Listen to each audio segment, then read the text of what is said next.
మాటలకున్న శక్తిని గురించి చాలా తెలుసుకున్నాం. ఆ శక్తి ఎంత చెప్పినా తరగనిది. దాని అతిశయం ఇంత అంత కాదు. అయితే మంచి నోట ఆ మాట వస్తే దాని శక్తి లోకానికి కళ్యాణాన్ని చేకూరుస్తుంది.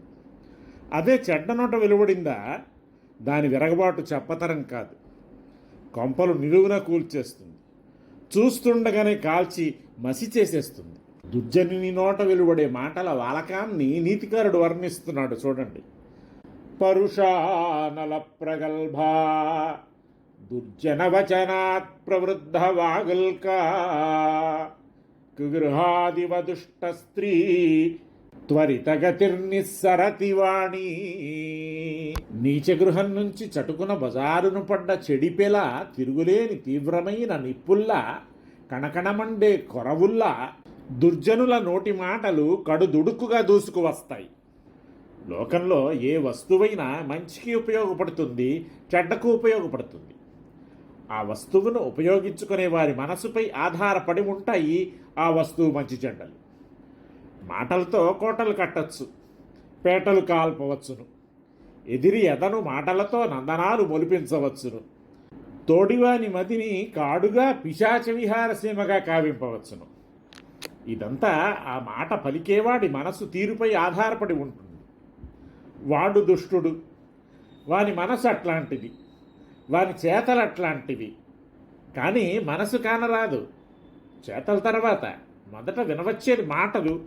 అవి వింటే వాని మనస్సు చేత రెండూ తెలుస్తాయి. వాడి మాటలు నిప్పు మంటల్లా ఉంటాయి.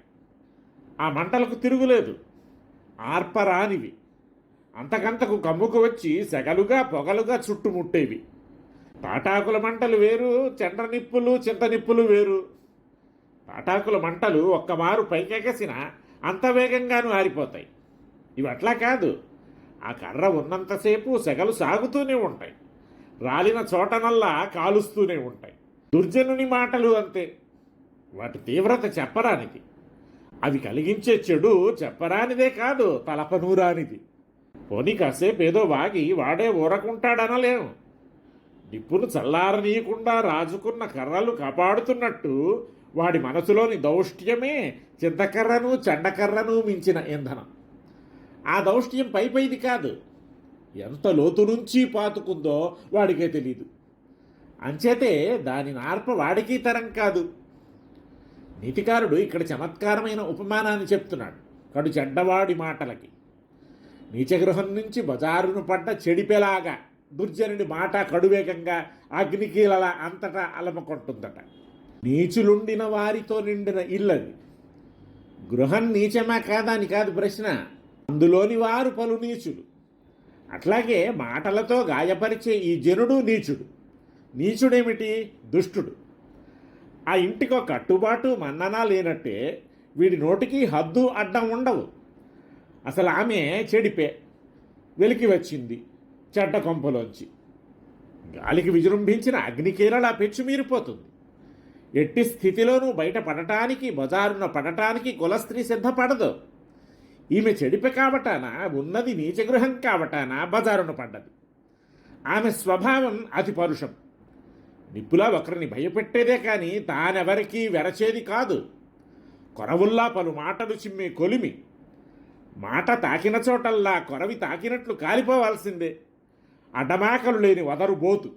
వట్టి వదరుబోతైతే పెద్ద లెక్కలేదు. వాగి వాగి నోరు నొప్పెడితే ఆమె నోరు మూసుకుంటుందనుకొని ఊరకుంటాను. ఈమె అట్లా కాదు, పరుషత్వం కలది. అది మాటల్లో నిప్పులు చిమ్మినట్టు చిమ్ముతోంది. నా మాటలు నిప్పుకలు, నన్ను చెరగలవారు చెనగలవారు ఎవరు అన్న బింకపు పొగరు కలది. దానికి తోడు తన ఈ ఉగ్రశక్తిని చూసి ఎదిరిని క్షోభింపచేయటంలో తృప్తి పొందేది. ఇది ఆమె దౌష్ట్య స్వరూపం. దుష్టుని నోట వచ్చే మాటలు ఈ స్త్రీలాంటివే అంటాడు నీతివేత్త. పారుష్యంలో ప్రాగల్భ్యం, తైక్షణ్యంలో ప్రవృద్ధత్వం, ప్రచారంలో త్వర, ఇవి దుర్జనవచనాలకు దుష్ట స్త్రీకి కూడా సమానాలు. ప్రాగల్భ్యం లోకోపకారమైతే సంతోషమే, కానీ ఇక్కడ ప్రాగల్భ్యం పారుష్య ప్రకటనంలో, ప్రవృద్ధత్వం కోరదగినదే. కానీ ఇక్కడిది ఎదిరి మనసును మహోగ్రమైన నిప్పుల కుంపట్లో కదలనీక నిలువునా నిలబెట్టటంలో. త్వర మంచిదే, కానీ ఈ వేగం ఎదిరిని నిలువనీయక, ఊపిరి సలపనీక, మాట తోచనీక, తల తెగగొరికే తెంపరితనంతో నిండిన కన్నుమిన్ను కానని వేగం. కనిపించిన వారిని కడదేర్చుక కడలంటే కడువేగం, చెడు వేగం. ఈ లక్షణాలన్నీ దుర్జనుని నోట వెలువడే మాటలకు ఉంటాయి. నిపులాంటి వాటికి వీలైనంత దవ్వులనుండడమే మనం చేయగలిగింది. కనుక దుర్జనిని నోటి మాటలకు దూరంగా ఉండండి అంటున్నాడు సుందరపాండ్యుడు.